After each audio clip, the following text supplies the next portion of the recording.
اب اس کو میں عملی طور سے ایک مثال سے اور ایک واقعے سے سمجھاتا ہوں۔ حضرت خواجہ ابو سعید ابو الخیر قدس سرہ توحید سیکھنا ہو تو کوئی ان سے سیکھے۔ ایک بازار سے گزر رہے تھے اپنے مریدوں کے ساتھ، کسی نے ان کے اوپر، کوئی خاتون تھی شاید، راکھ کا ٹوکرا چھت سے ان کے بدن پہ گرا دیا، راکھ کا ٹوکرا گرا دیا۔ مرید حضرات تھے، دوڑے ان کو کچھ کہنے کے لیے، ان میں سے کچھ نے مارنے کے لیے بھی، ان کو دھمکانے کے لیے بھی کوشش کی۔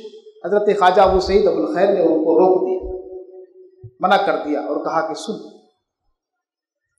تمہیں پتا یہ تو بڑا رحم کیا، میرے اوپر جو اس نے راکھ کا ٹوکرا ڈالا، راکھ پھینکا،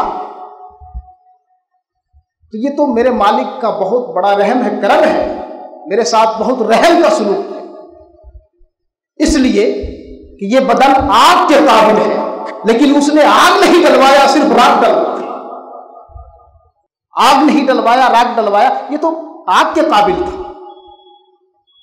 یہاں پہ حسن توحید بھی ہے، حسن خلق بھی ہے، حسن توجیہ بھی ہے۔ حسن توحید بھی ہے کہ راکھ پھینکنے والی سامنے ہے لیکن نہیں اس کو کچھ کہہ رہے، اس فعل میں بھی فاعل جو حقیقت میں ہے وہاں تک پہنچ گیا۔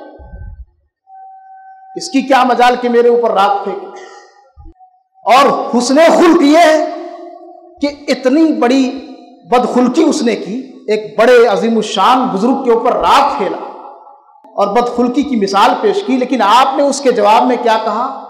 کچھ نہیں کہا، ایک لفظ نہیں کہا، بلکہ اس کو حسن تعویل سے ٹال دیا، حسن توجیہ سے ٹال دیا کہ میں تو آگ کے قابل ہوں، اللہ نے میرے اوپر راکھ ڈلوا کر کے رحم فرمایا۔